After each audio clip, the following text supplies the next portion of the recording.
السلام عليكم ورحمة الله وبركاته. إن الحمد لله نحمده ونستعينه ونستغفره ونعوذ بالله من شرور أنفسنا ومن سيئات أعمالنا. من يهده الله فلا مضل له ومن يضلل فلا هادي له.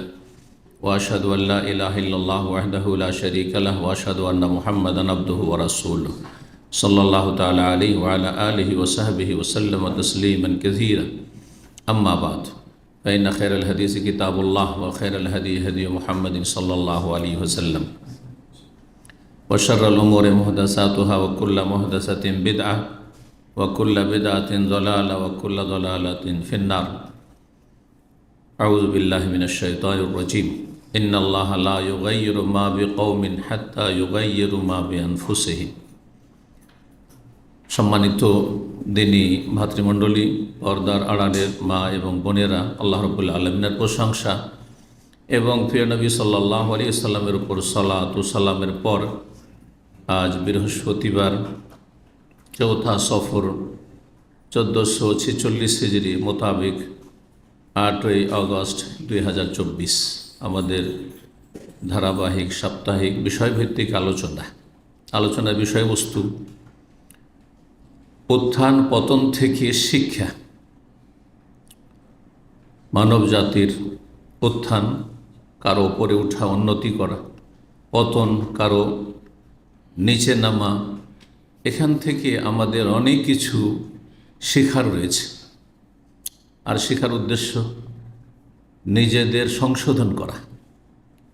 এই নয় যে যাকে আপনি দেখতে পারেন না তার উপর হাসাহাসি করা, আর যাকে পছন্দ করেন তাকে ওপরে উঠানো, এটা নয়।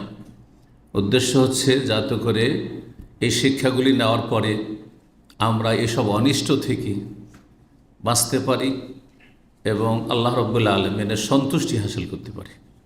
আল্লাহর অসন্তুষ্টি থেকে, অন্যায় থেকে, অবিচার থেকে বাঁচতে পারি, যাতে আমরা হাসর মাঠে আসামের কাঠগড়ায় লাঞ্ছিত অপদস্থ না হই।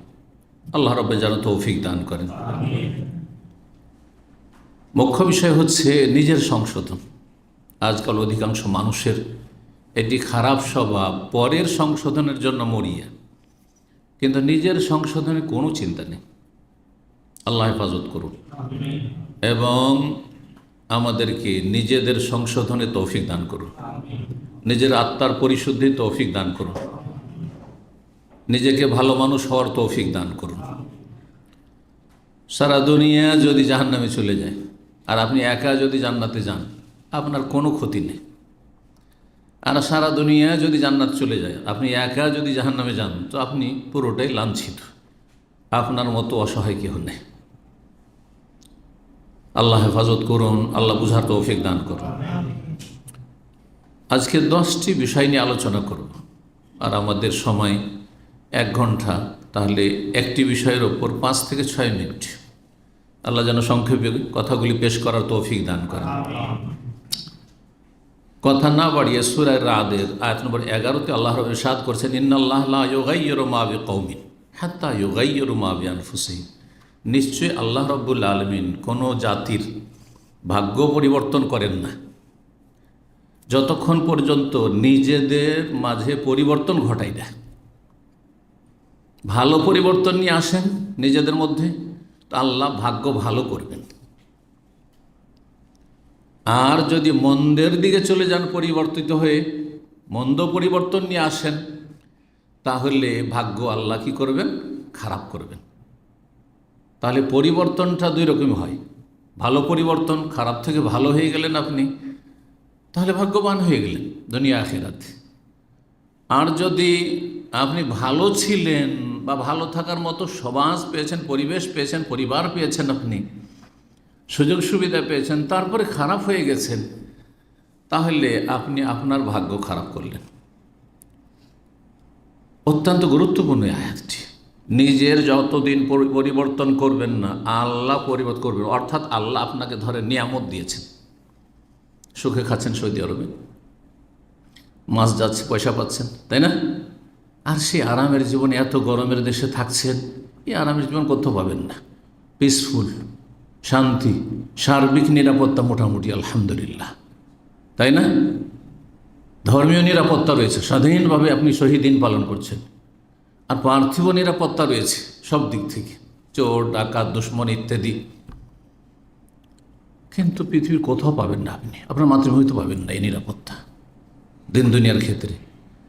আপনি যদি এটাকে টিকিয়ে রাখতে চান এই নিয়ামতকে, তাহলে আপনাকে কী করতে হবে? এটাকে আরও ভালো করার চেষ্টা করতে হবে, ভালোর দিকে নিয়ে যেতে হবে। যদি এতে খারাপ করি ভালোর দিকে নিয়ে যান, তাহলে আরও ভালো সম্মানিত হয়ে থাকবেন আপনি। এখানে অনেকে 25 বছর 30 বছর আছেন, কোনো ব্যাড রিপোর্ট নেই, আর কোনো রকমের অপমান হইতে হয়নি, অপদস্থ হইতে হয়নি। ভালো পরিবর্তন নিয়ে এসছেন, ভাগ্য ভালো হয়েছে। কিন্তু আসার পরে এখানে বিভিন্ন পাপে জড়িয়ে গেলেন, অপরাধে জড়িয়ে গেলেন, আর বিভিন্ন অন্যায় করা শুরু করলেন। আল্লাহর নিয়ামত খেয়ে এসি রুমে থেকে আপনি পাপ করা শুরু করলেন, আল্লাহর আযাব এসে পাকড়াও করলেন। খারাপ পরিবর্তন নিয়ে এসেছিলেন, এমন জায়গায় গিয়ে আল্লাহ ফাঁসিয়ে দিলেন যে সেখান থেকে আর বের হইতে পারলেন না। আর তারপরে লাঞ্ছিত হয়ে দেশে যেতে হলো, আর না হলে মৃত্যুদণ্ড হয়ে গেল।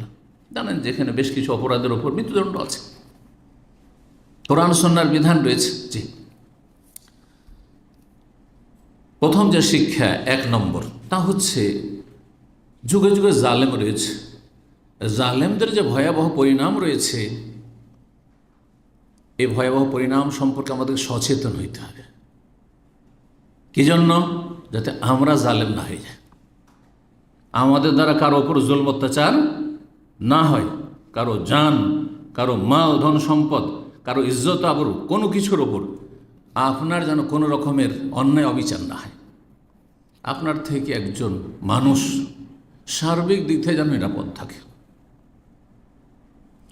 না হইলে আপনার আমার পরিণতি সেটাই হবে যেটা অন্য অন্য জালেমদের হতে দেখছেন। আকাশ থেকে আল্লাহ পাতালে নামিয়ে দিচ্ছেন, ধূলিসাৎ করে দিচ্ছেন। জি, কত সম্মানিত ব্যক্তি, এমন লাঞ্ছিত, অকল্পনীয়। আল্লাহ রাব্বুল আলামিন মদিনার ইহুদিদের সম্পর্কে সূরা হাশরে বর্ণনা করেছেন। মদিনার ইহুদি কত তারা প্রভাবশালী ছিল মদিনায়, এবং পুঁজিপতি ছিল, সবচেয়ে বেশি পয়সাওয়ালা, প্রতিষ্ঠিত ছিল, তাদের বড় মজবুত দুর্গ কেল্লা ছিল, তাতে তারা সুরক্ষিত হয়ে বসবাস করত। ব্যবসা বাণিজ্য তারা হোল্ড করেছিল মদিনার।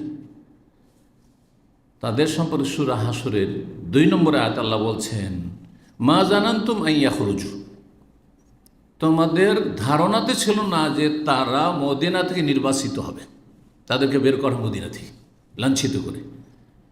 তাদেরও কল্পনা ছিল, তোমাদের কল্পনা ছিল না যে এরাকে মদিনা থেকে তাড়ানো হবে। ওয়াজান্নু, আর বরং তাদের বিশ্বাস ছিল, আন্নাহুম মানিআত হুসুনুহুম মিন আল্লাহ, যে তাদের দুর্গগুলি, এই কেল্লাগুলি, যাতে তারা সুরক্ষিত হয়ে বসবাস করছে, এগুলি আল্লাহর কবল থেকে রক্ষা করবে, আল্লাহর আযাব গজব থেকে রক্ষা করতে পারবে, অপমান হওয়া থেকে রক্ষা করবে। যারা সুরক্ষিতভাবে বসবাস করে, হ্যাঁ, তাদের প্রোটেকশনের ব্যবস্থা রয়েছে, সিকিউরিটির ব্যবস্থা রয়েছে। কল্পনা করেন যে আমাদের এরকম অবস্থা হইতে পারে।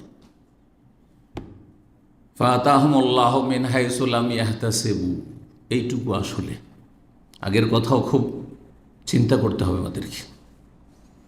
কিন্তু এইটুকু, ফাতাহুমুল্লাহ, আল্লাহ এমন জায়গা থেকে এসে ধরলেন তাদেরকে, মিন হাইসু লাম ইয়াহতাসিবু, তারা কল্পনা করেনি যে এদিক থেকে আমি ধরা খেয়ে যাব, এখানে গিয়ে এমন কিছু হবে যাতে আমাকে ধূলিসাৎ করে দেওয়া হবে, মাটির সাথে মিশিয়ে দেওয়া হবে।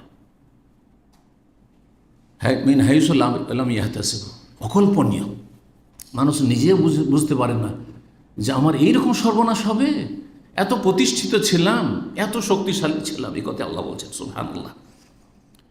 সূরা দোখানের আয়াত নম্বর 25 থেকে শুরু করে 28 পর্যন্ত রব্বুল আলামিন একটা সুন্দর চিত্র তুলে ধরেছেন, খুবই সুন্দর, যেন নকশা। সুবহানাল্লাহ। কার জীবনের? ফেরাউনের জীবনী সম্পর্কে, ফেরাউনের তার উত্থান, এবং কি যে তার প্রভাব প্রতিপত্তি, কত প্রতাপশালী রাজা, আর কত যে জুলম অত্যাচার করেছে। আর তারপরে সুবহানাল্লাহ, সে যেই সকালে বেরিয়েছিল মুসা আলাইহিস সালাম এবং তার উম্মত বনি ইসরাইলদেরকে, মুমিন মুসলিমদেরকে ধরে জবাই করার জন্য এবং সবগুলিকে পানিশমেন্ট দেওয়ার জন্য তাড়া করে সাগর পার হয়ে, হ্যাঁ, আল্লাহ এমন মুজিজা দিলেন মুসা আলাইহিস সালামকে যে সাগর কি হয়ে গেল, রাস্তায় পরিণত হলো, হাইওয়ে পরিণত হলো, রোড হয়ে গেল। পার হয়ে চলে গেলেন, রাস্তা তো ক্লিয়ার আছে, ধরো তোদেরকে পারে গিয়ে। আর যেমনই হাজার হাজার সেনাবাহিনী নিয়ে সাগরে নেমেছে, কল্পনা করেছিল যে এখানে আমার সব কিছু, হ্যাঁ, নিস্তনাবুদ হয়ে যাবে। অকল্পনীয়। কয়েক ঘন্টার মধ্যেই বেরিয়েছে সুবহানাল্লাহ, কোন একটি জাতিকে একেবারে নির্মূল করে দেওয়ার জন্য, মুছে দেওয়ার জন্য। আল্লাহ মুছে দিলেন এমনভাবে, সুবহানাল্লাহ, কিয়ামত পর্যন্ত যারা শিখতে চায় তাদের জন্য শিক্ষণীয় বিষয়। তাদের বাড়িঘর, তাদের রাজ প্যালেস, তাদের ভোগের সামগ্রী, আর সুবহানাল্লাহ কি না নেই সুখের সামগ্রী তাদের বাড়িঘরে, হ্যাঁ, প্রাসাদে। আল্লাহ বলছেন কাম তারাকুমিন জান্নাতি ওয়া আয়ুন, কত যে তারা বাগান আর ঝর্ণা তৈরি করে রেখেছিল, তাতে তারা জীবনযাপন করত। সেগুলি ছেড়ে বেরিয়ে চলে গেল, নিজে থেকে বেরিয়ে গেছে, তাদেরকে কেউ বের করেনি, নিজে থেকে বেরিয়ে গেছে। ওয়া মাকামিন কারীম, আর কত যে ক্ষেত খামার ছিল, আর কত রকমের ফসল আল ফলমূলের গাছপালা ছিল, সব কিছু সেখানে চাষাবাদ হইতো, সমস্ত খাদ্যের সামগ্রী সেখান থেকে উৎপন্ন হইতো। সুবহানাল্লাহ, পশু পাখি ইত্যাদি। ও মাকামিন কারীম, আর কত সম্মানজনক স্থানে বসবাস করছিল। আয়েশার নামাতিন কানু ফিহা ফাকিহান, আর এমন নিয়ামত তারা ভোগ করছিল যাতে তারা বিলাসিতার জীবনযাপন করছিল। কানু ফিহা ফাকিহিন কাযালিকা আওরাসনাহা কওমান আখারিন, এইভাবে আমি এই সমস্ত কিছু, এই বাগবাগান আর নদী নালা ঝর্ণা আর এই সুইমিং পুল, আর তারপরে আপনার ক্ষেত খামার আর সম্মানজনক রাজ প্যালেস আর যত ভোগের সামগ্রী, সব কিছু অন্য জাতিকে আমি ওয়ারেস হিসাবে দিয়ে দিলাম। সুবহানাল্লাহ, ফেরাউনের সেনাবাহিনী সব নিশ্চিহ্ন হয়ে গেল ডুবে, আর অন্য জাতি এগুলিকে ভোগ করা শুরু করে দিল। আল্লাহু আকবার। এটাই হচ্ছে দুনিয়া। এটা আপনার সাথে ঘটতে পারে, আমার সাথে ঘটতে পারে, যে কোনো ব্যক্তির সাথে ঘটতে পারে। কেন ঘটতে পারে? আপনার আমার কর্মদোষ। বেমা কাসাবাত আইদিকুম, আল্লাহ কোরআনে কারিমে বলেছেন বারবার করে, বেমা কাসাবাত আইদিন নাস, মানুষের কৃতকার্যের কারণে। সুতরাং সতর্ক সাবধান, অপকর্ম করবেন না, অন্যায় করবেন না, অত্যাচার করবেন না, আল্লাহকে অসন্তুষ্ট করবেন না, আল্লাহর গজবের কারণ যেন না আসে। হাদিস শোনা একটি সহিহ মুসলিমের হাদিস নম্বর 3136। আবু মাসুদ আনসারী বলছেন, কুনতু আযরিবু গোলাম আল্লি, আমার একটি গোলাম কৃতদাস ছিল যাকে আমি একদিন মার দিচ্ছিলাম।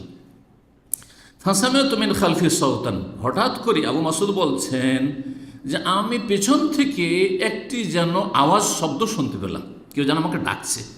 কি শব্দ, কি বাক্য? এলাম আবু মাসুদ, আবু মাসুদ শোনো, সাবধান সাবধান আবু মাসুদ, তুমি মারছ, তোমার গোলামকে কৃতদাসকে চাকরকে মারছ। লাল্লাহু আকদারু আলাইকা মিনকা আলাইহি, আল্লাহ তোমার ওপর তুমি যতটা ক্ষমতা তার ওপর দেখাচ্ছ তার চাইতে বেশি ক্ষমতা রাখেন। কথাটা কত ব্যাপক অর্থপূর্ণ। তোমার যতটা ক্ষমতা চলছে তার ওপর, এই চাকরের ওপর, এই সহায় গরিবের ওপর, তার চাইতে অনেক অনেক গুণে অসাধারণ ক্ষমতার মালিক, অশেষ ক্ষমতার মালিক কে? আল্লাহ। কার ওপর? তোমার ওপর। তুমি আজকে তারপর জুলুম করবে, আল্লাহ রাব্বুল আলামিন জুলমের পানিশমেন্ট মুহূর্তে তোমাকে দিতে পারে। ফালতাফাত্তু, ঘুরে দেখছি আওয়াজটা, হঠাৎ করে শুনে যে আমাকে এরকম কথা বলছে। ঘুরে দেখছি ফাইদা হওয়া রাসূলুল্লাহ সাল্লাল্লাহু আলাইহি ওয়াসাল্লাম, রাসূলুল্লাহ সাল্লাল্লাহু আলাইহি ওয়াসাল্লাম পিছন থেকে দেখে নিয়েছেন আমি আমার গোলামকে মারছি। আল্লাহু আকবার। তার রাসূলুল্লাহ রাহমাতুল লিল আলামিন, বিশ্বজাহানের রহমত, কত দয়া কত মায়া তার। তুমি মারছো, তুমি মনিব মালিক হয়ে, আর তুমি নেতা হয়ে, তোমার ওপর আল্লাহ তোমার চেয়ে বেশি ক্ষমতা রাখেন। তুমি যতটা ক্ষমতা এই গরিবের উপর রাখো, তার চেয়ে অনেক বেশি ক্ষমতা রাখেন। তখন আর কি সে বলছে কাফারা হিসাবে বড়ই অনুতপ্ত, লজ্জিত, আল্লাহর ভয় ঢুকেছে।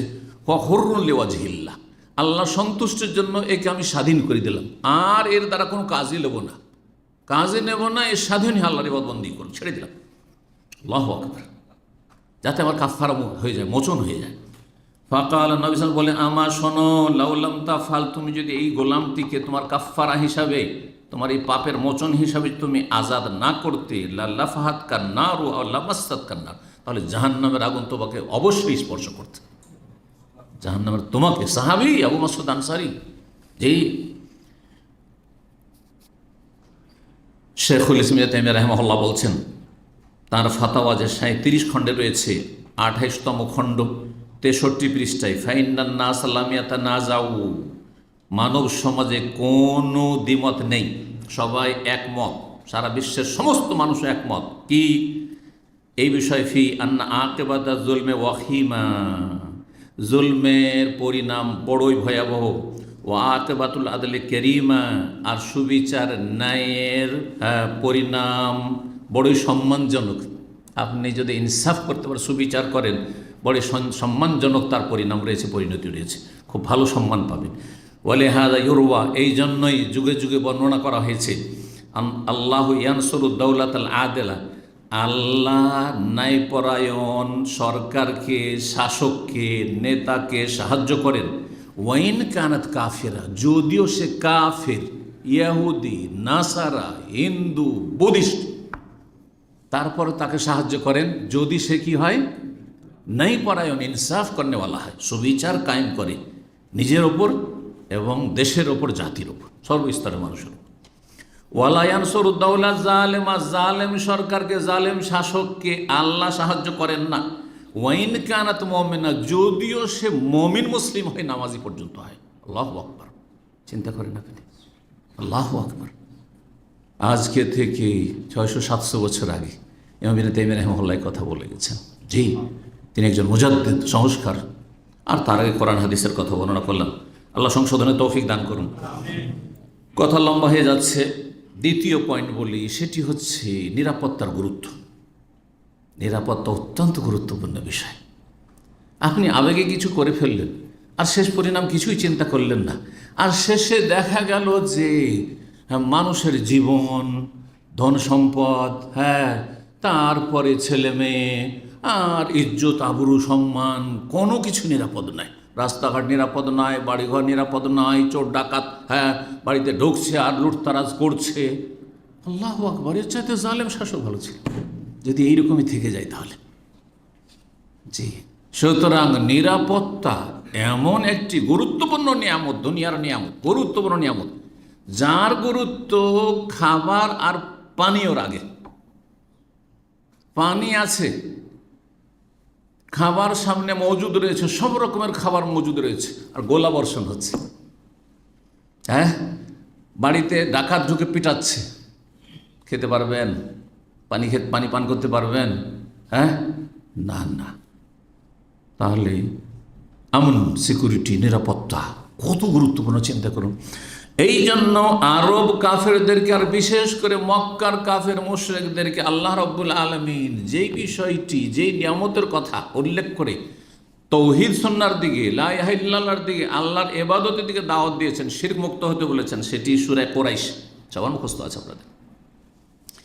আল্লাহ বলছেন আয়াত নম্বর 3 এবং 4, ফালিয়াবুদু রাব্বা হাযাল বাইত, এই কুরাইশরা যাতে করে এই ঘরের রবের ইবাদত করে, এই ঘরের রবের ইবাদত করে, এসব দেবদেবীর পূজা, ইবাদত, উপাসনা না করে। আল্লাযী আত'আমাহুম মিন জু, যিনি ক্ষুধা লাগলে খেতে দেন, অন্ন দান করেন। আর কি, ওয়া আমানাহুম মিন খাউফ, আর ভয় থেকে তিনি নিরাপত্তা দান করেন, নিরাপদ করেন, ভয় ভীতি মুক্ত করেন। নিরাপত্তার কথা, আর কিসের কথা? ক্ষুধা নিবারণের কথা। কারণ নিরাপদ আছেন, কিন্তু পেটে দানা নেই, খাবার নেই, ইনকাম সোর্স নেই, চাকরি বাকরি নেই, বাইরে যেতে পারছেন না, দোকানপাট খুলতে পারছেন না। সুবহানাল্লাহ।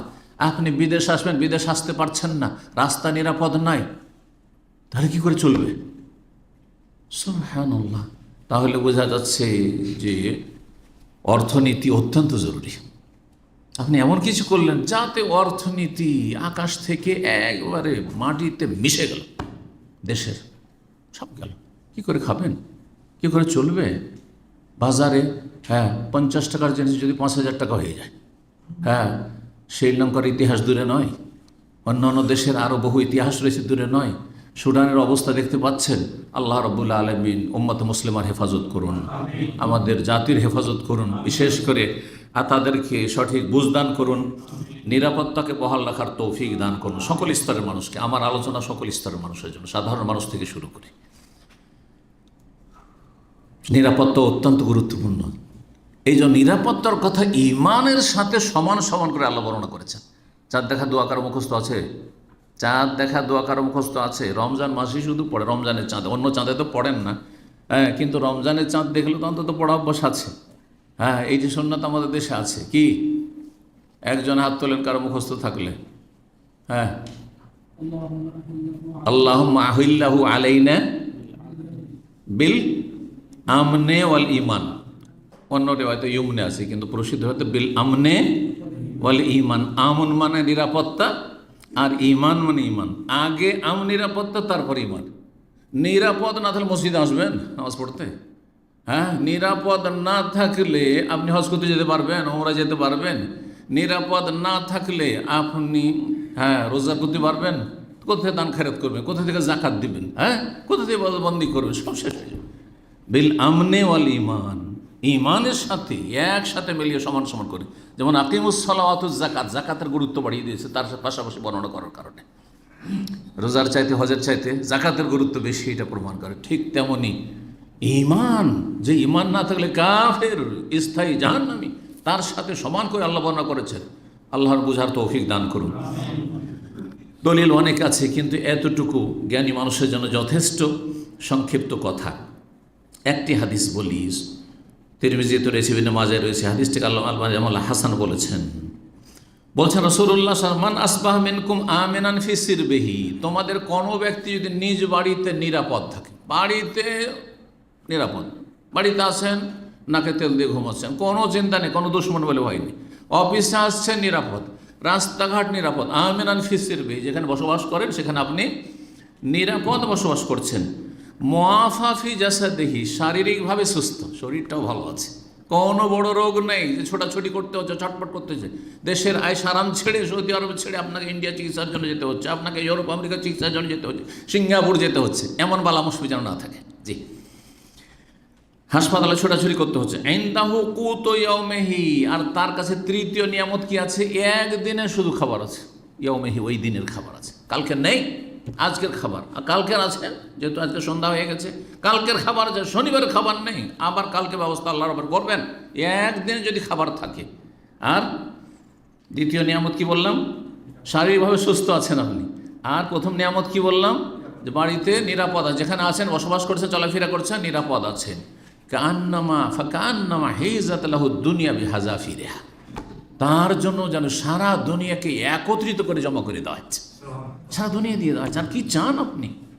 যেখানে বসবাস করছেন আরামসে বসবাস করছেন, আর আপনার শরীরটা সুস্থ আছে, যার ফলে কাজকর্ম সবই করতে পারছেন, চলাফেরা করতে পারছেন আপনি, কারো দ্বারস্থ না, মুখাপেক্ষীও না, আর অসহায় না, অচল না।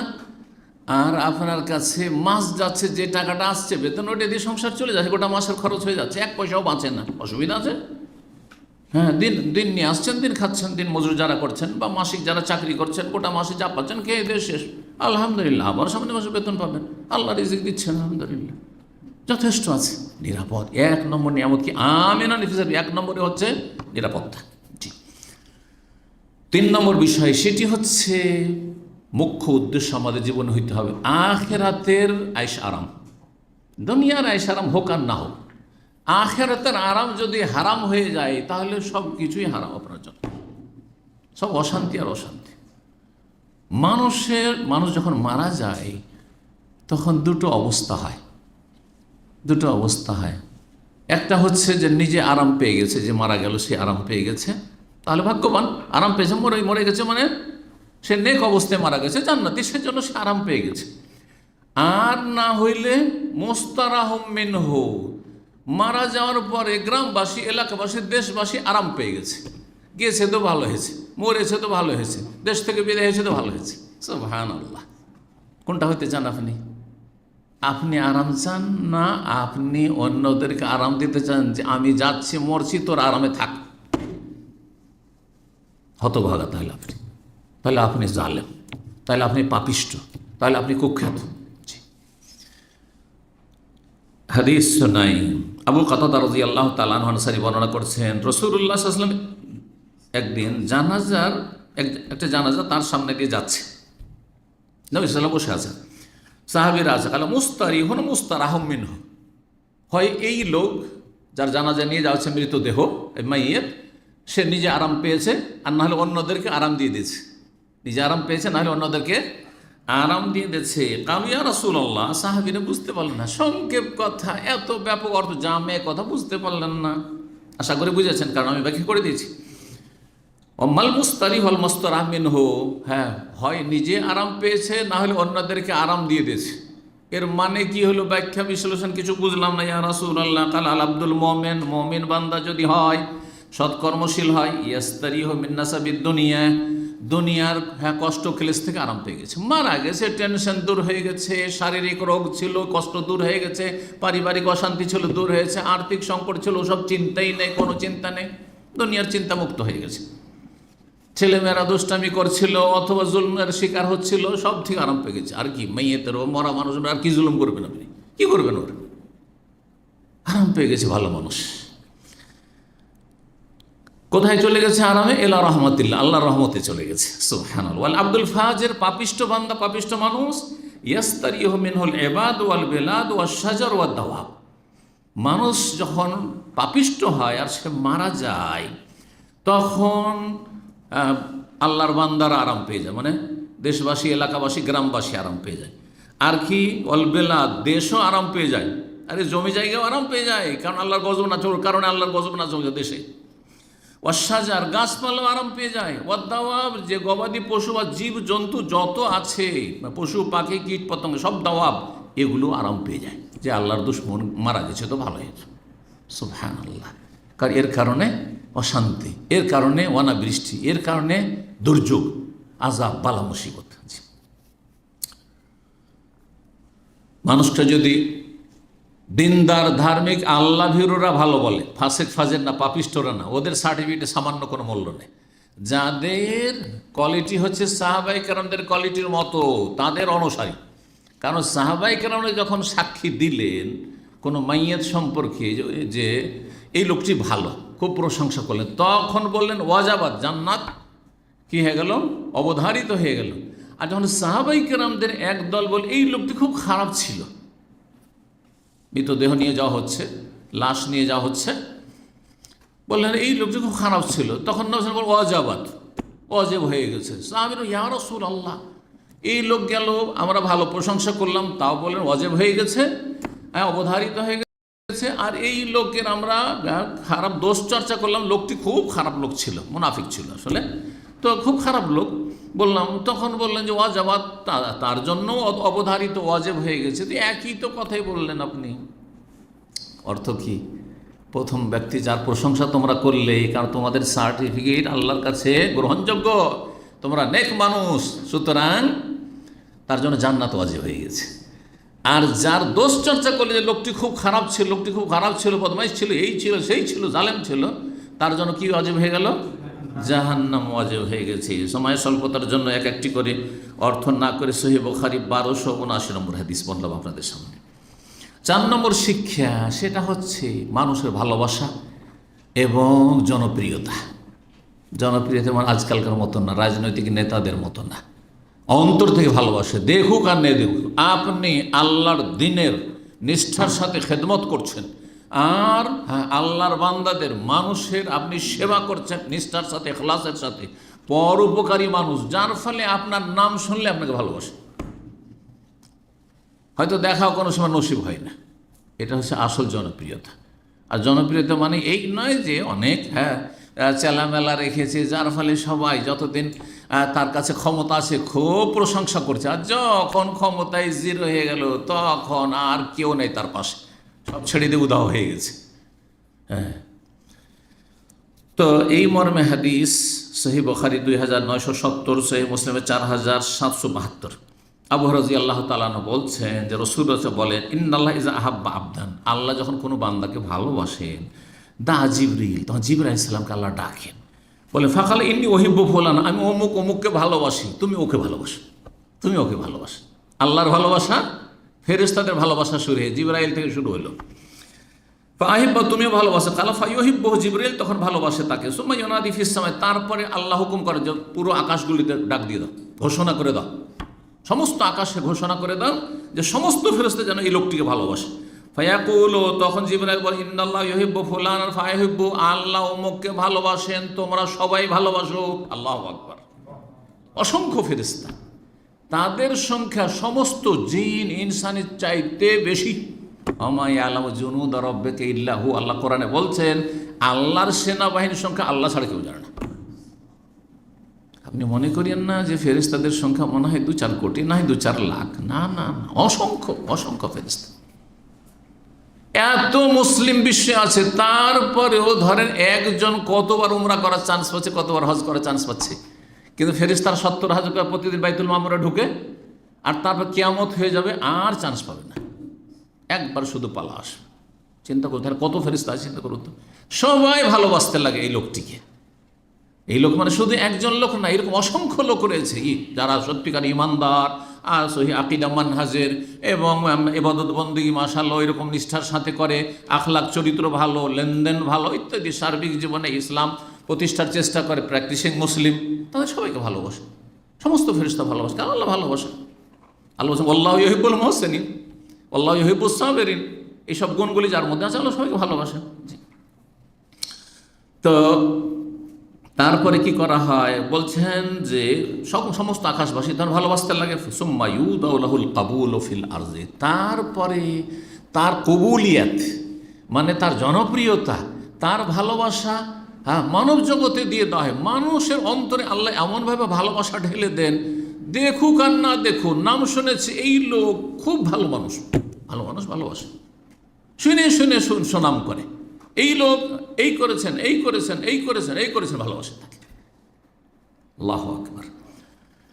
আর এর বিপরীত যখন আল্লাহ কাউকে ঘৃণা করেন, ওয়াইজা আবগাযা আবদান, তা জিবরাইলকে ডেকে বলেন যে ইন্নী উবগিযু ফুলানান, এই সব পাপিষ্ঠদেরকে আমি ঘৃণা করি, এদেরকে শত্রু মনে করি, এদের উপর আল্লাহ আমার গজব রয়েছে, ক্রোধ রয়েছে। ফাআবগিযু, তুমিও তাকে ঘৃণা করো।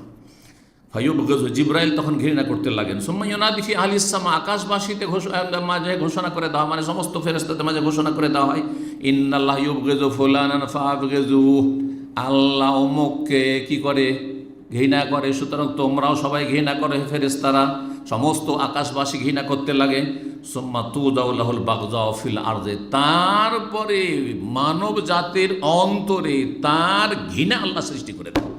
দেখেন একটা লোককে এত ঘৃণা করছে, এত ঘৃণা করছে মানুষ যে কেউ দেখতেই পারে না, ওকে পেলে মনে হচ্ছে ওকে বিনা পানিতে গিলে খেয়ে দিবে, টুকরো টুকরো করে ফেলবে। যদি এমন হয় যে আপনাকে দেখতে পারে না, আর এই লোক কখন মরবে, এই লোক কখন দূরে হবে, এই লোক আর চাই না। সুবহানাল্লাহ, আল্লাহর পক্ষ থেকে ফয়সালা হয়ে গেছে, সুতরাং মানুষের অন্তরে আল্লাহ রাব্বুল ঘৃণা সৃষ্টি করে দিয়েছেন। যেমন বললাম সহিহ বুখারীর হাদিস এবং সহিহ মুসলিমের হাদিস। জি, 5 নম্বর বিষয়, তা হচ্ছে চুরি এবং ছিনতাই, ডাকাতি, এগুলো চরম অন্যায় কাজ।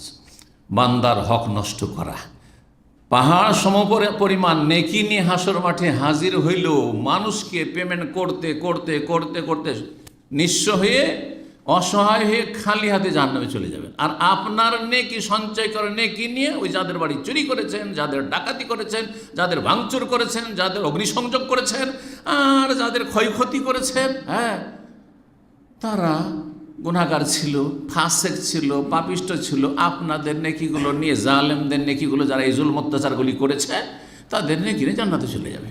তাহলে কত হতভাগা মুফলিস, মানে মাফি ফুলুস। মুফলিস মানে যার কাছে কোনো ফুলুস নেই, পয়সা নেই, একে বলা হয় সর্বহারা, নিঃস্ব বলা হয়। জি, সহিহ মুসলিম হাদিসে রয়েছে, শোনেন, সূরা মায়েদার আয়াত নম্বর 33 আল্লাহ বলেছেন, যারা দুনিয়ায় ফাসাদ সৃষ্টি করে, ইন্নামা জাযাউল্লাযিনা ইউহারিবুনাল্লাহ ওয়া রাসূলাহু ওয়া ইয়াসআউনা ফিল আরদি ফাসাদান আন ইউকাত্তালু আও ইউসাল্লাবু আও তুকাত্তা আইদিহিম ওয়া আরজুলুহুম মিন খিলাফিন আও ইউনফাউ মিনাল আরদ। আল্লাহ বলছেন, যারা আল্লাহ রাব্বুল আলামিনের বিরুদ্ধাচরণ করে, রাসূলের বিরুদ্ধাচরণ করে, আর ওয়াসআউনা ফিল আরদি ফাসাদান, পৃথিবীতে বিশৃঙ্খলা সৃষ্টি করে, অশান্তি তৈরি করে, অশান্তি, চুরি ডাকাতি ছিনতাই, আর মানুষের বাড়িঘর জ্বালিয়ে দাও, মানুষের বিভিন্ন স্থাপনা জ্বালিয়ে দাও, আর সেটা জাতীয় স্থাপনা হোক, সরকারি হোক আর বেসরকারি হোক, এসব জ্বালিয়ে দাও, আর এসব ভাঙচুর করা, এসব গুড়িয়ে দাও ইত্যাদি, এসব যে কোনো রকম জুলুম অত্যাচার হোক না কেন, কার ইজ্জতের উপর আক্রমণ করা ইত্যাদি, এগুলি হচ্ছে ওয়াসাউনা ফিল আরদি ফাসাদান, যারা পৃথিবীতে বিপর্যয় সৃষ্টিকারী, ফিতনা ফাসাদ সৃষ্টিকারী। তাদের শাস্তি দেবে সরকার, কিন্তু শাস্তিগুলো কোরআনের শাস্তি, কোরআনের বিধান যদি থাকে, কোরআনের আইন থাকে, যেমন সৌদি আরবে আছে, তো এগুলি শাস্তি সৌদি আরবে বাস্তবায়ন হয়।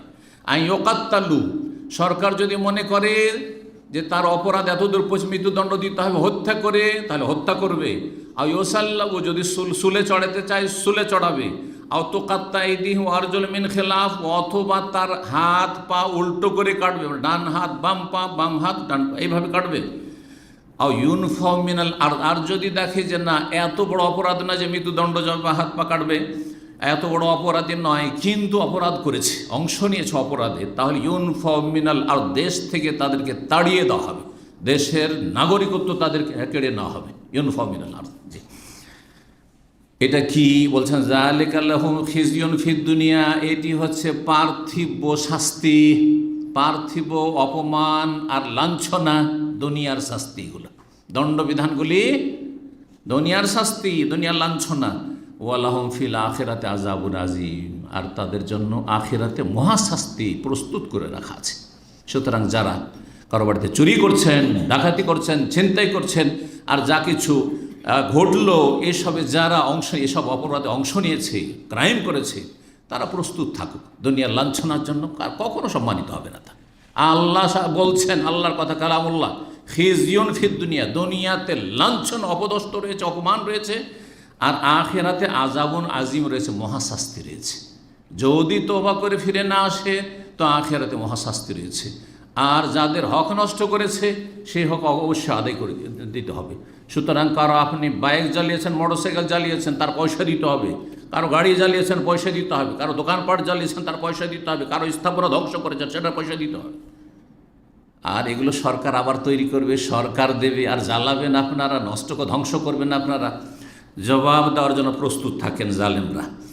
নবী সাল্লাল্লাহু আলাইহি ওয়াসাল্লামের হাদিস, সহিহ বুখারী 2295 নম্বর হাদিস এবং সহিহ মুসলিমের 86 নম্বর হাদিস, বলছেন যে জেনাকারী যখন জেনা করে তখন মুমিন মুসলিম থাকে না, ঈমান তার উপরে উঠে যায়, ভিতরে থাকে না, উপরে উঠে যায়।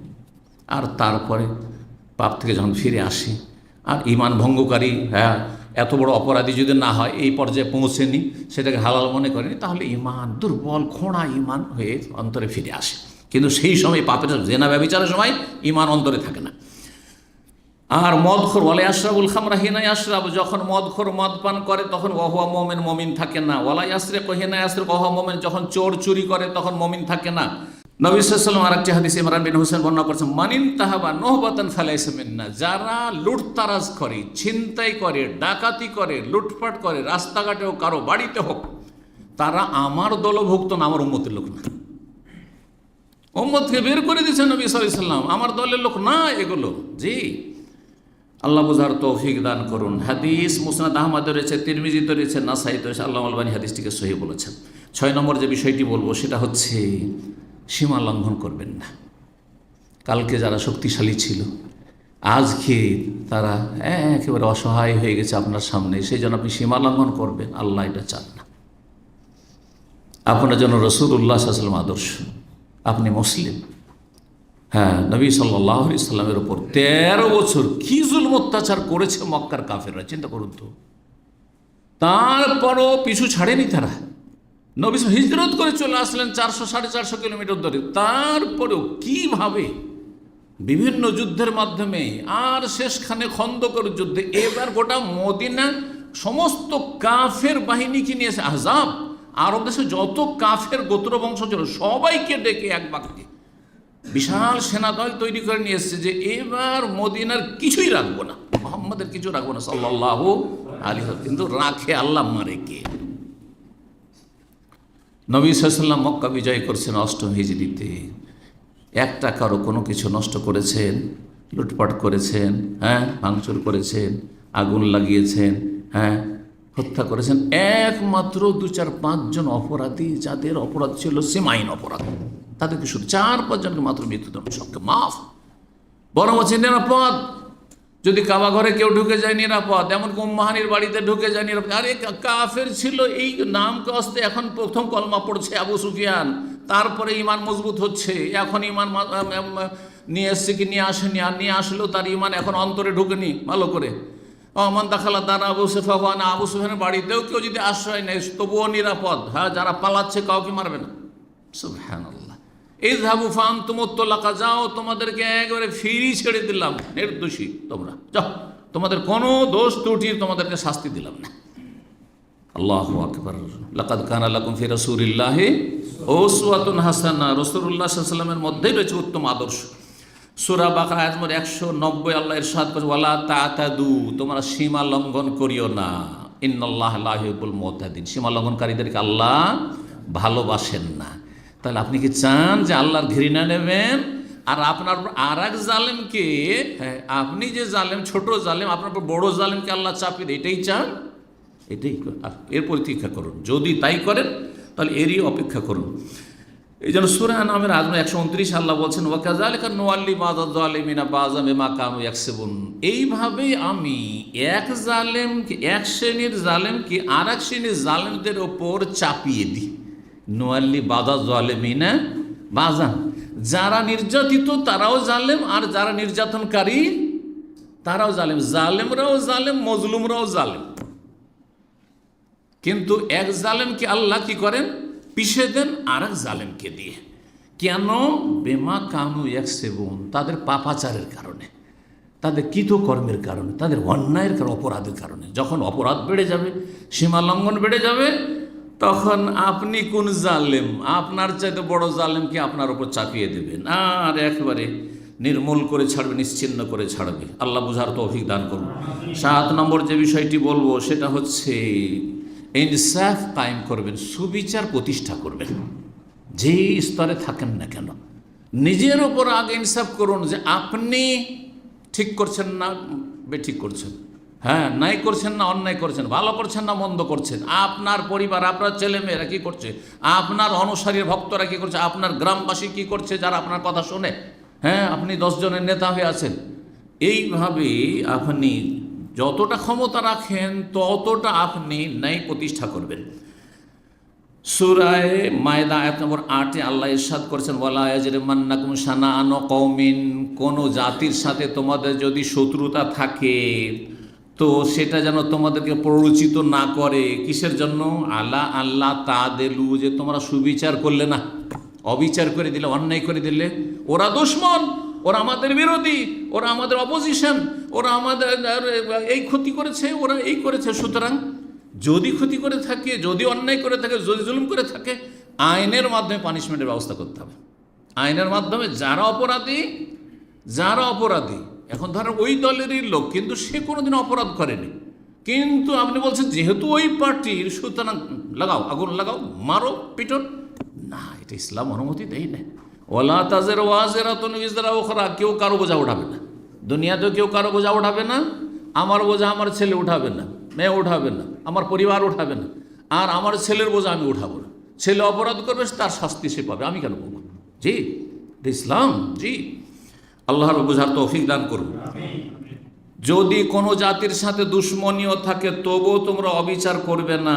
তারপর আল্লাহ কি, এদেলু, তোরা ইনসাফ করো, সুবিচার করো, ন্যায় প্রতিষ্ঠা করো, হুয়া আকরাবু লিত্তাকওয়া, সেটি আল্লাহ ভীরুতার অতি নিকটবর্তী। আল্লাহর ভয়ভীতি থাকলে অবশ্যই সুবিচার কায়েম করবে। সূরা নাহলে আল্লাহ বলছে, ইন্নাল্লাহ ইয়ামুরু বিল আদল, আল্লাহ সুবিচারের নির্দেশ দিচ্ছেন, আল্লাহ ন্যায় নীতি অবলম্বন করতে বলছেন, অন্যায় করিও না। আর তারপরে ৮ নম্বর যে পয়েন্টটি বলবো সেটি হচ্ছে ইহসান করা, মানুষের সাথে সদাচরণ করেন। আপনি সদাচরণ করেন, মানুষের অন্তরের উপর আপনি হুকুমত করতে পারবেন, অন্তর রাজত্ব করতে পারবেন। অন্তরের উপর যদি রাজত্ব থাকে তো মানুষরা ছুঁড়ে ফেলবে, হ্যাঁ ছুঁড়ে ফেলবে, জীবন বাজি দিয়ে আপনাকে রক্ষা করবে, হ্যাঁ আপনার হেফাজত করবে, আপনার কাছে কাউকে পৌঁছে দেবে না, হ্যাঁ আপনার সামনে তারা প্রাচীর হয়ে দাঁড়াবে। কিন্তু আপনি যখন বদাচরণ করবেন আর তাতে অতিষ্ঠ হয়ে যাবে, তখন তো তারা চাইবে হ্যাঁ যে একে অসহায় ছেড়ে দিই, একে অসহায় ছেড়ে দিই, জি নেকড়ে বাঘের সামনে এদের ছেড়ে দিই, হিংস্র পশুদের সামনে এদের ছেড়ে দিই, জি অবশ্যই।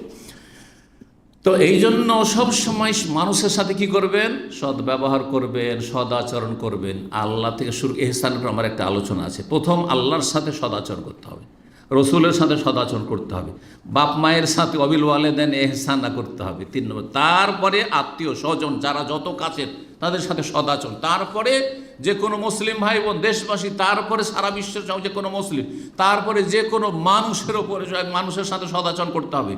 এমনকি পশু পাখির ক্ষেত্রেও সহিহ মুসলিমের হাদিস, ইন্নাল্লাহ কাতাবাল ইহসান আলা কুল্লি শাই, আল্লাহ প্রত্যেক বস্তুর ক্ষেত্রে সদাচরণ সদ্ব্যবহারকে ফরজ করেছেন।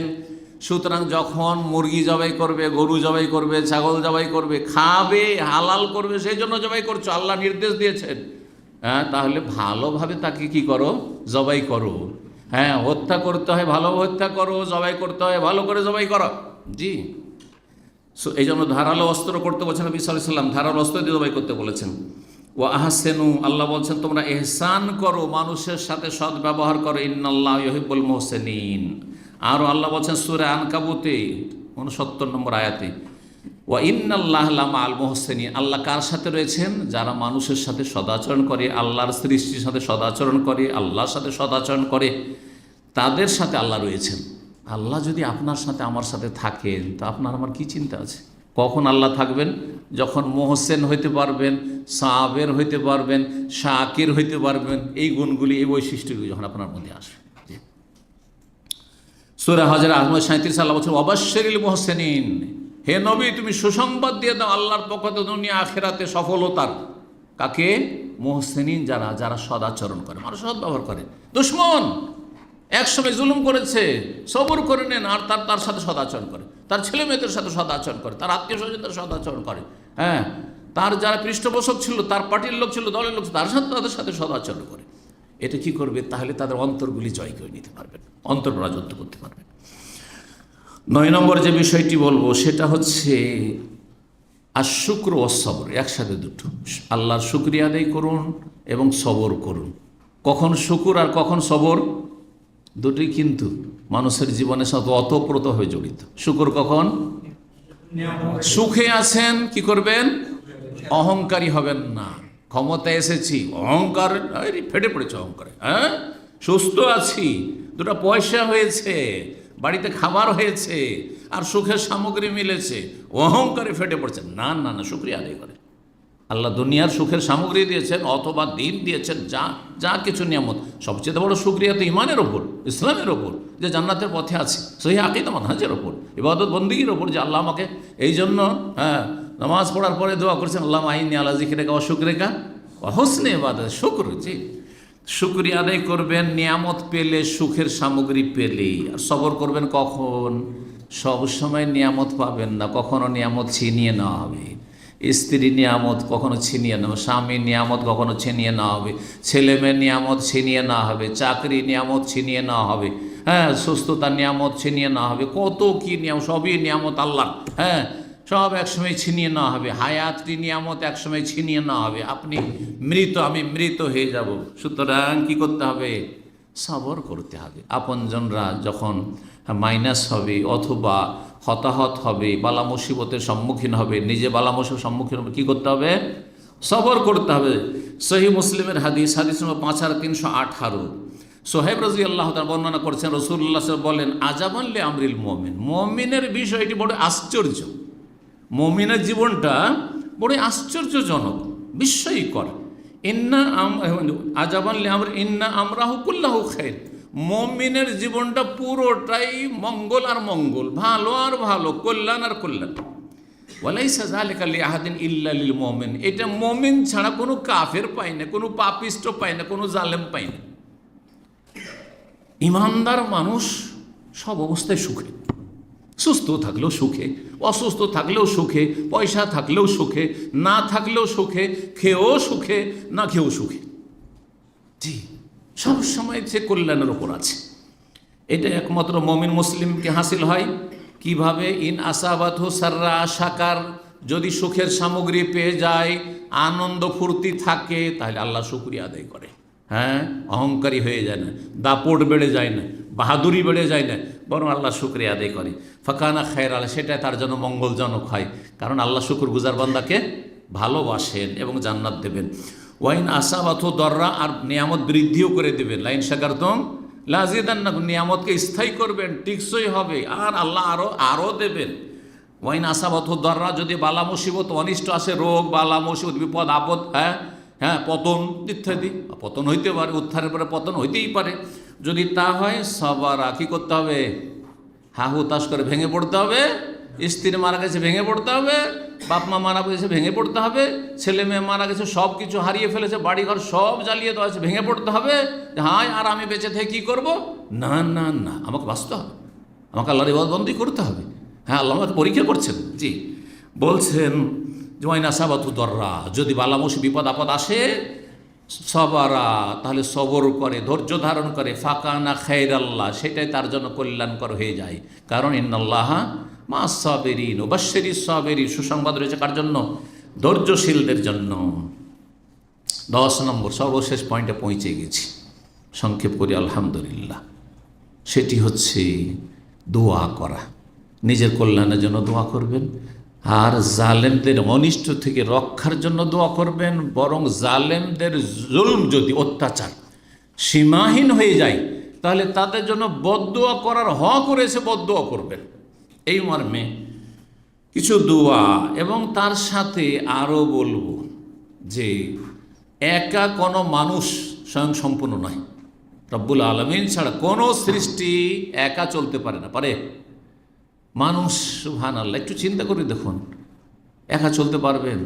আপনার কাছে পয়সা আছে, কিন্তু খাবার দাবার সব বাইরে থেকে নিতে হচ্ছে, তাহলে এখানে কৃষকের মুখাপেক্ষি হতে হচ্ছে, যারা সবজি চাষ করে তাদের মুখাপেক্ষি হইতে হচ্ছে, তারপরে যারা তাঁতের কাজ করে, কাপড় তাদের মুখাপেক্ষি হইতে হচ্ছে, ইত্যাদি ইত্যাদি। তারপরে সাধারণ জনগণকে সরকারের মুখাপেক্ষি হইতে হচ্ছে, সরকারকে সাধারণ জনগণের সমর্থনের মুখাপেক্ষি হইতে হচ্ছে। আর এই যতই বড় শক্তিধর হোক না কেন, মুখাপেক্ষী, একে অপরের মুখাপেক্ষী, মহতাজ। এই জন্য আল্লাহ বলছেন, ইয়া আইয়ুহান নাস, এই মানব সকল, আনতুমুল ফুকারা ইলাল্লাহ, তোমরা আল্লাহর কাছে ফকির, আল্লাহর কাছে তোমরা অসহায়, আল্লাহর কাছে তোমরা একেবারে অসহায়। আর আল্লাহু আল গনিউল হামিদ, আল্লাহ হচ্ছেন অমুখাপেক্ষী, অভাব মুক্ত, ত্রুটি মুক্ত, কারো মুখাপেক্ষী না, কারো ধার ধারেন না। গোটা পৃথিবী যদি কাফের হয়ে যায়, আল্লাহর কোনো কিছু কমিয়ে দেবে না, কোনো ক্ষমতা, কোনো কমতি আসবে না।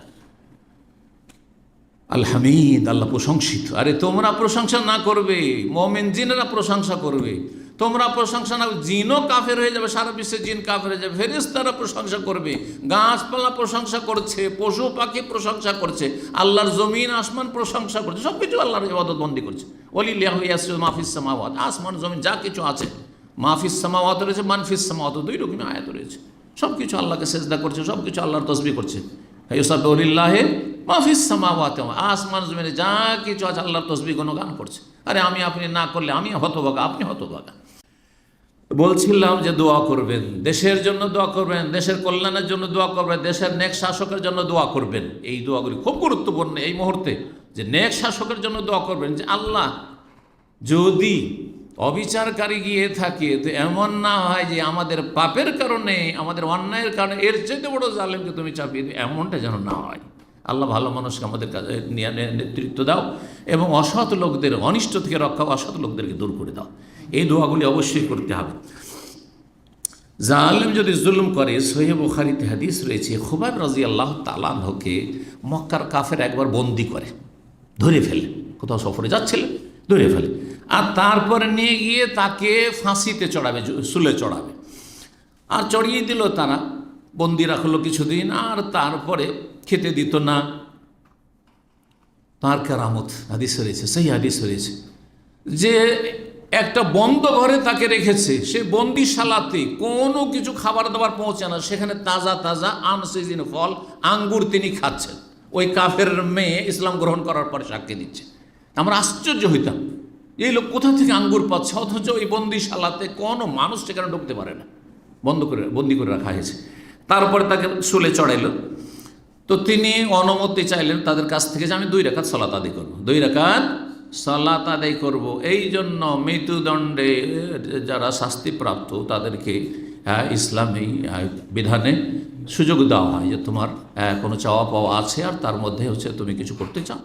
2 রাকাত নামাজ পড়তে তিনি অনুমতি চাইলেন, 2 রাকাত নামাজ পড়তে তারা দিল। আর তারপরে তিনি লম্বা সেজদা করতে চাইলেন, কিন্তু করলেন না, যে এরা না ভাবে যে আমি মরণকে ভয় পাই। তারপরে সালাম ফেরার পর বলছেন, দেখো মনটা চাইছিল যে শেষ সেজদাটা খুব লম্বা করেই করি আল্লাহর সামনে, কিন্তু চিন্তা করলাম যে তোমাদেরকে খুশি করবো না হে দুশমনরা, হে কাফেররা, কারণ আমি যদি লম্বা সেজদা করি তাহলে তোমরা ভাবে যে আমি তাড়াতাড়ি হয়তো মরতে চাই না, সেজন্য লম্বাই সেজদায় পড়ে আছি, আমি আরও বাঁচতে চাই। না না না না, আল্লাহর জন্য আমি নিজেকে কোরবানি করতে চাই, কোনো অসুবিধা নেই, সেই জন্য লম্বা সেজদা করলাম না, সেজদাটাকে সংক্ষেপ করে দিলাম। আল্লাহু আকবার। মক্কায় হারামের বাইরে কাফেররাও হারামের ভিতরে আবার মৃত্যুদণ্ড দিত না, হারামের বাইরে নিয়ে গেল আর তারপরে শুলে চড়াইল। সেই সময় 2 রাকাত সালাত আদায় করার পরে এই বদদুয়াটি করেছিলেন, আল্লাহুম্মা আহসিহিম আদাদা ওয়াকতুলহুম বাদাদা ওয়ালা তুবকি মিনহুম আহাদা, কোনো রিওয়ায়াতে ওয়ালা তুগাদির মিনহুম আহাদা। হে আল্লাহ, তাদেরকে এক একজন করে, এই জালেমগুলো যারা খুনি তাদের এক একজন করে তুমি গুনে গুনে রাখো, গণনা করে রাখো। ওয়াকতুলহুম বাদাদা, তাদেরকে টুকরো টুকরো করে ছিন্ন ভিন্ন করে তুমি হত্যা করো।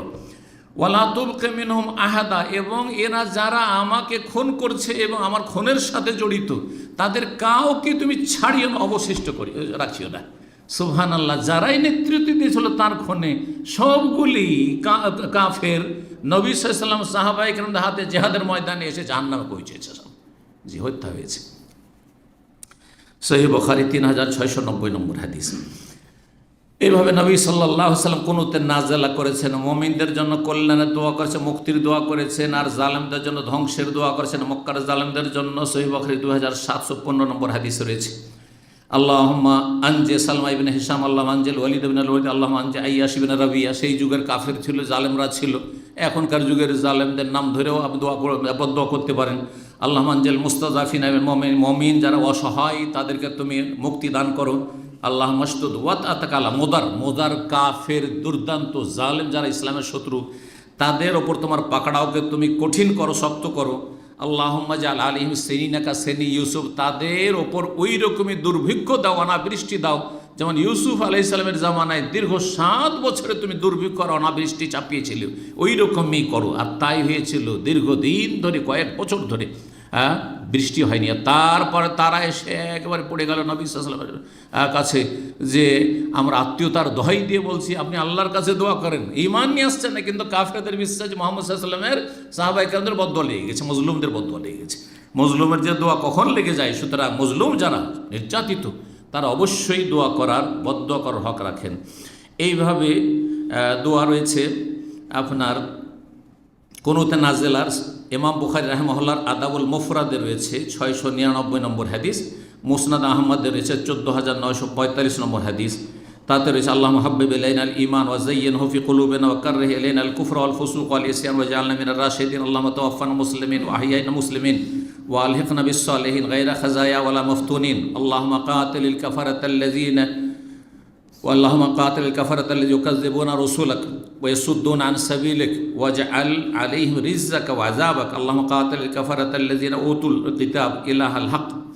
অন্য রিওয়ায়াতে রয়েছে, ইবনে খুজাইমায় রয়েছে 1100 নম্বর হাদিস, আল্লাহুম্মা কাতিল কাফারাত আল্লাযিনা ইয়াসুদ্দুনা আন সাবিলিক ওয়া ইউকাযযিবুনা রাসূলাক ওয়া লা ইউমিনুনা বিওয়াদিক আল্লাহুম্মা খালিফ বাইনা কালিমাতিহিম ওয়া আলকির রুবা ফি কুলুবিহিম ওয়া আলকি ফি কুলুবিহিম রুব ওয়াজআল আলাইহিম রিজকাক ওয়া আযাবাকা ইলাহাল হক আল্লাহুম্মা কাতিলিল কাফারাতাল্লাযিনা উতুল কিতাব। সময় স্বল্পতার জন্য সেই দোয়াগুলি আমি অনুবাদ আর করলাম না। 5 নম্বর দোয়া সহিহ মুসলিমের ছোট্ট দোয়া। এই দোয়াটি অন্তর্মুখ, আল্লাহুম্মা কফিনি বিমা শি'তা। রাস্তাঘাটে চলতে ফিরতে, কোনো জায়গায়, অফিসে দেখছেন যে একজন এমন শত্রুতা করছে যে আপনাকে এই যে কখন ষড়যন্ত্র করে বের করে দেয়, বিভিন্ন জুলুম অত্যাচার, প্রতিবেশী আপনার জুলুম অত্যাচার করতে চাইছে, আপনার ছেলেমেয়েদের জুলুম অত্যাচার করতে চাইছে, দোয়া করেন আল্লাহ মাগফিরনিহিম মিমা শিত, আল্লাহ মাগফিরনাহুম মিমা শিত। আল্লাহ তুমি যা দিয়ে ইচ্ছা আমাদের রক্ষা করো বা আমার রক্ষা করো এদের অনিষ্ট থেকে। যথেষ্ট ছোট্ট দোয়া। আল্লাহ মাগফিরনিহিম এক বচন, বিমা শিত, আল্লাহ মাগফিরনাহুম বিমা শিত বহু বচন। জি, সহিহ মুসলিমে 5327 নম্বর হাদিস। 6 নম্বর দোয়া আবু মুসা আশআরী রাদিয়াল্লাহু তাআলা বলেন, আবু দাউদের 1314 নম্বর হাদিস। হাদিসটি এইটি একটি ছোট্ট দোয়া। আল্লাহুম্মা ইন্না জাআলুকা ফি নুহুরিহিম ওয়া নাউযু বিকা মিন শুরুরিহিম। নবী সাল্লাল্লাহু আলাইহি ওয়াসাল্লাম বলছেন, কানা ইযা খাফা কওমান, সাহাবী বলছেন আবু মুসা, যে নবী সাল্লাল্লাহু আলাইহি ওয়াসাল্লাম যদি ভয় পেতেন, আশঙ্কা করতেন যে কোনো এই শত্রু ক্ষতি করতে পারে, এই শত্রু আক্রমণ করতে পারে, এই শত্রু ইসলাম মুসলিমদের বিরুদ্ধে প্রস্তুতি নিচ্ছে, হ্যাঁ আমাদের ক্ষয়ক্ষতি করার চেষ্টা করছে, কি দোয়া শিখিয়েছেন? আল্লাহুম্মা ইন্না নাজআলুকা ফি নুহুরিহি, আল্লাহ তোমাকে এ দুশমনদের সামনে রাখছি প্রাচীর হিসাবে, হ্যাঁ প্রতিরোধকারী হিসাবে, আর ওয়া নাউযু বিকা মিন শুরুরিহিম, তাদের অনিষ্ট থেকে আমি তোমার আশ্রয় নিচ্ছি বা আশ্রয় গ্রহণ করছি। তারপরে একটি দোয়া, খুব প্রসিদ্ধ দোয়া, যদিও হাদিসের দোয়া নাই, কিন্তু সৌদি আরবে খুব পাঠ করে আইম্মায়ে কেরামগণ, বিশেষ করে আপনার কুনুতে নাজেলায়, তারপরে আপনার এই যে রমজান মাসের কুনুতগুলিতে বিভিন্ন দোয়াতে সেই দোয়া, আল্লাহুম্মা ওয়াল্লি আলাল মুসলিমিনা খিয়ারাহুম, জুমার খুতবাতে এই দোয়াটি খুব বেশি করা হয়।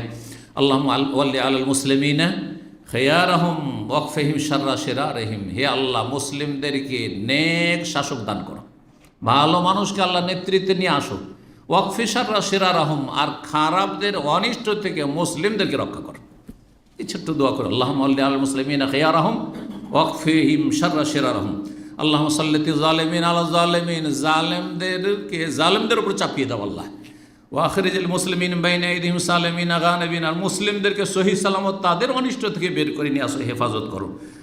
আল্লাহুম্মা আলাইকা বিল কুফার জালিমিন, কাফের জালেমদেরকে আল্লাহ তুমি ধরো, ওয়াজআল তাদমিরহুম ফি তাদবিরিহিম, আর তারা যে চক্রান্তগুলি করছে, ষড়যন্ত্র করছে, আন্তর্জাতিক চক্রান্ত রয়েছে, রাষ্ট্রীয় চক্রান্ত রয়েছে, বহিরাগত চক্রান্ত রয়েছে, ঘরোয়া চক্রান্ত রয়েছে, এ সমস্ত ষড়যন্ত্র যারা করে, এই ষড়যন্ত্র দিয়ে তাদেরকে তুমি ধ্বংস করো। আল্লাহুম্মা শাত্তিত শামলাহুম ওয়া ফাররিক জামআহুম ওয়া খাররিব বুনিয়ানহুম ওয়া দাম্মির দিয়ারাহুম ওয়া আনজিল মিনহুম বাসাকাল্লাযী লা তারুদ্দু আনিল কওমিল মুজরিমিন। আল্লাহ রাব্বুল আলামিন যেন কাফেরদের অনিষ্ট থেকে রক্ষা করেন, জালেমদের অনিষ্ট থেকে রক্ষা করেন, মজলুমকে আল্লাহ সাহায্য করেন এবং আমাদের সকলকে ভালো মানুষ হওয়ার তৌফিক দান করেন। ওয়া জাযাকুমুল্লাহু খাইরান ওয়া সাল্লাল্লাহু আলা নবিয়িনা মুহাম্মদ ওয়া আলা আলিহি ওয়া সাহবিহি আজমাইন।